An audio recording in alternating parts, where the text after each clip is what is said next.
Halo guys, jadi di video kali ini saya akan membahas membuat distribusi frekuensi, data kuantitatif, dan distribusi frekuensi relatif.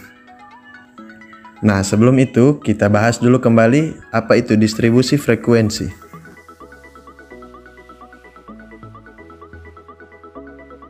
Distribusi frekuensi adalah sebuah daftar, tabel, atau diagram yang menunjukkan frekuensi berbagai kejadian dalam suatu sampel. Setiap butir atau baris dalam tabel menunjukkan frekuensi atau jumlah terjadinya nilai dalam kelompok atau interval tersebut. Pengertian distribusi frekuensi menurut para ahli. Menurut Hasan, distribusi frekuensi adalah susunan data menurut kelas-kelas interval tertentu atau menurut kategori tertentu dalam sebuah daftar. Nah, menurut Ensiklopedia Britannica, arti distribusi frekuensi adalah grafik atau kumpulan data yang diatur untuk menunjukkan frekuensi kemunculan setiap kemungkinan hasil dari peristiwa berulang yang diamati berkali-kali. Tujuan distribusi frekuensi. Kegunaan data yang masuk dalam distribusi frekuensi adalah untuk memudahkan data dalam penyajian, mudah dipahami dan mudah dibaca sebagai informasi. Pada gilirannya digunakan untuk perhitungan membuat gambar statistik dalam berbagai penyajian bentuk data. Nah teman-teman, distribusi frekuensi memiliki 3 macam jenis loh.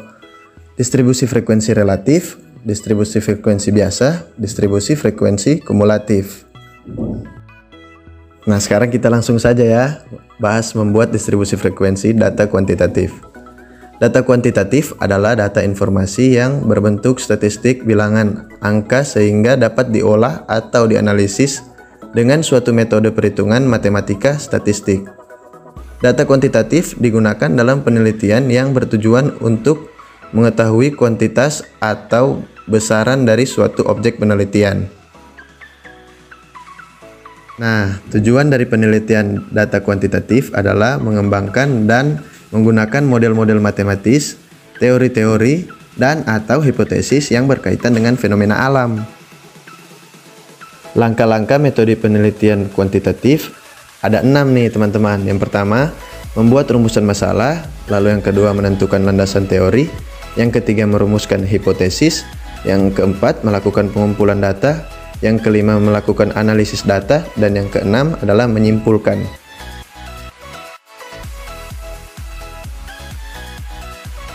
Kuantitatif ditandai dengan penggunaan kategori yang berbentuk angka, disebut sebagai distribusi frekuensi kelompok. Skala pengukuran untuk data kuantitatif adalah interval dan rasio. Jika jangkauan atau range terlalu besar, maka data harus dikelompokkan penyebarannya ke dalam kelas atau interval. Nah, coba lihat data tabel sebelah kanan ini.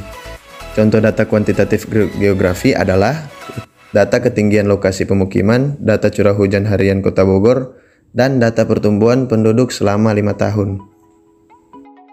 Istilah-istilah dalam penyusunan tabel distribusi frekuensi kelompok. Batas bawah atau BB sama dengan jangkauan terendah dari kelas, batas atas atau BA sama dengan jangkauan tertinggi dari kelas. Panjang kelas atau P sama dengan jangkauan kelas atau P kurang BA kurang BB.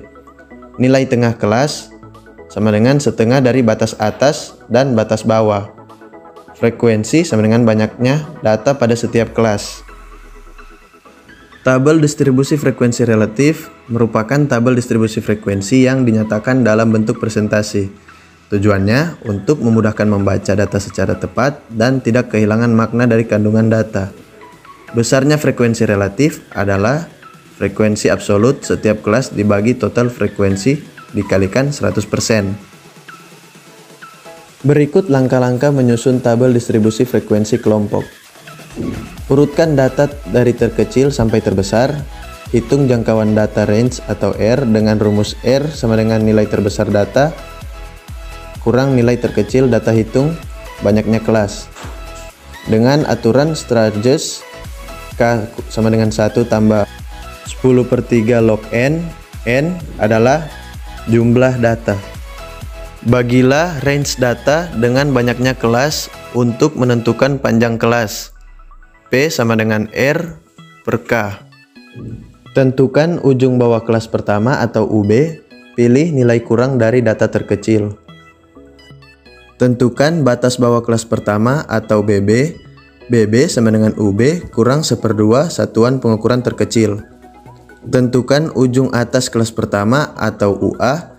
UA sama dengan BA kurang 1/2 satuan pengukuran terkecil. Daftarkan semua ujung dengan cara menambahkan panjang kelas pada ujung kelas sebelumnya. Tentukan frekuensi untuk masing-masing kelas dengan menggunakan turus atau tally. Jumlahkan kolom frekuensi dan periksa apakah hasilnya sama dengan banyaknya total pengamatan atau keseluruhan data. Contoh, diketahui distribusi data pengunjung jurnal online emitter dalam periode bulan Januari selama 30 hari adalah sebagai berikut. Jadikan data di atas menjadi tabel data distribusi frekuensi kuantitatif 14, 13, 6, 10, 6, 9, 12, 7, 11, 10, 13, 13, 6, 7, 8, 7, 12, 6, 8, 14, 9, 16, 14, 12, 9, 12, 5, 11, 8, 12, 14. Nah, gini jawabnya teman-teman. Data setelah diurutkan 15, 5, 6, 6, 6, 6, 7, 7, 7, 8, 8, 8, 9, 9, 9, 10, 10, 11, 11, 12, 12, 12, 12, 12, 13, 13, 13, 14, 14, 14, 16. Range data adalah nilai minimum sama dengan 5 dan nilai maksimum sama dengan 16R sama dengan 16 kurang 5 sama dengan 11.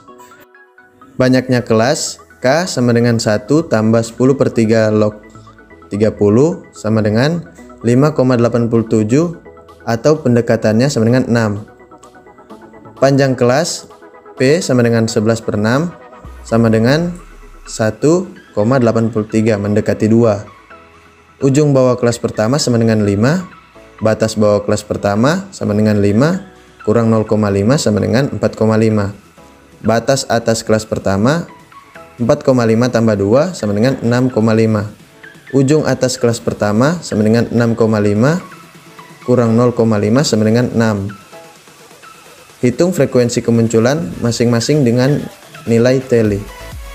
Masukkan nilai frekuensi ke dalam masing-masing interval pada tabel. Sehingga nantinya susunan tabel distribusi frekuensi menjadi seperti data tabel di bawah ini. Coba teman-teman lihat. Oke, tadi kita sudah belajar tentang membuat distribusi frekuensi data kuantitatif. Sekarang kita masuk pada distribusi frekuensi relatif. Nah, distribusi frekuensi relatif ini adalah distribusi frekuensi yang berisikan nilai-nilai hasil bagi antara frekuensi kelada dan jumlah pengamatan. Distribusi frekuensi relatif menyatakan proporsi data yang berada pada suatu kelas interval. Distribusi frekuensi relatif pada suatu kelas didapatkan dengan cara membagi frekuensi dengan total data yang ada di pengamatan atau observasi. Berikut adalah bagian-bagian distribusi frekuensi menurut Hasan. Kelas adalah kelompok nilai data. Batas kelas adalah nilai-nilai yang membatasi kelas yang satu dengan kelas yang lain. Ada dua batas kelas, yaitu batas bawah kelas terdapat di sebelah kiri deretan kelas. Batas atas kelas terdapat di sebelah kanan deretan kelas. Tepi kelas. Tepi kelas adalah batas kelas yang tidak memiliki lubang untuk angka tertentu antara kelas yang satu dengan kelas yang lain. Nah, tepi kelas ini kegunaannya waktu pembuatan histogram apabila ujung atas interval kelas pertama ditambah ujung bawah interval kedua dan dikalikan setengah, maka hasil tersebut dinamakan tepi kelas, atau ujung bawah interval kelas dikurangi 0,5, bahkan 0,005 tergantung ketelitian data yang dibuat oleh peneliti, dan di ujung kelas atas ditambah 0,5, 0,05, 0,005, maka nilai itu dinamakan batas kelas. Titik tengah kelas. Titik tengah kelas adalah nilai data yang terletak di tengah-tengah kelas. Titik tengah kelas sama dengan 1/2 atau batas atas kelas tambah batas bawah kelas. Interval. adalah selang yang memisahkan kelas yang satu dengan kelas yang lain. Panjang interval kelas. Panjang interval kelas adalah jarak antara tepi atas kelas dan tepi bawah kelas. Frekuensi kelas. Frekuensi kelas adalah banyaknya data yang termasuk ke dalam kelas tertentu. Contoh.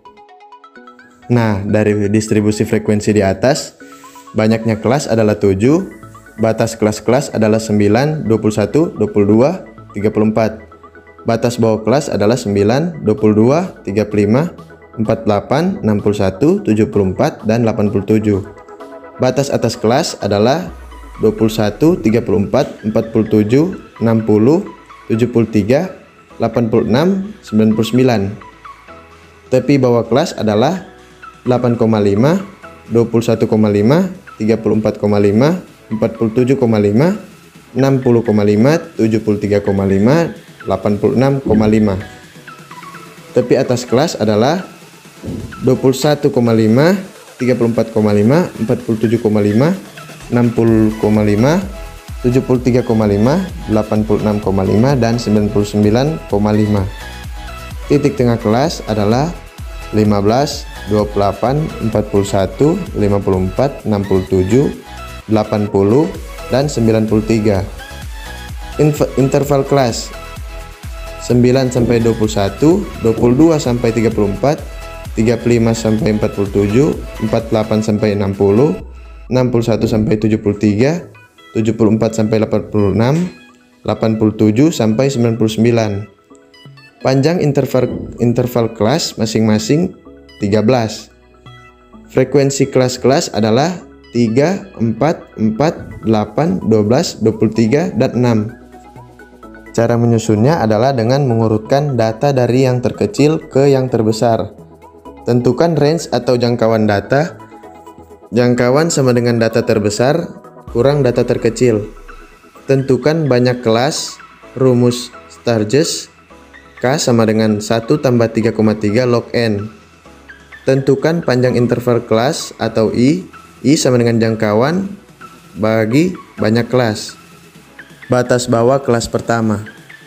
Batas bawah kelas pertama biasanya dipilih dari data terkecil atau data terkecil yang berasal dari pelebaran jangkauan atau data yang lebih kecil dari data terkecil dan selisihnya harus kurang dari panjang interval kelasnya. Bingung ya pasti data terkecil dari data terkecil. Oke, next.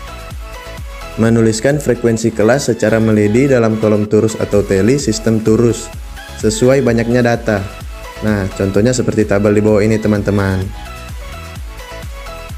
Berikutnya, membuat tabel distribusi frekuensi dengan cara memindahkan semua angka frekuensi.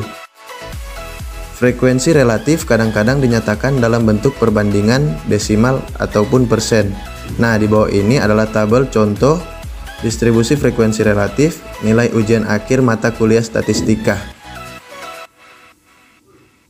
Oke teman-teman. Nah, tadi kita sudah belajar tentang membuat distribusi frekuensi, data kuantitatif, dan distribusi frekuensi relatif. Semoga teman-teman dapat lebih memahami dengan baik dan pergunakan sebaik mungkin. Tidak usah menunda-nunda lagi ya guys. Seperti yang dikatakan Benjamin Franklin, Anda mungkin bisa menunda, tetapi waktu tidak akan menunggu. Asik. Bagus kan teman-teman kata-katanya? Oke, sampai jumpa di video selanjutnya teman-teman. Thanks for watching.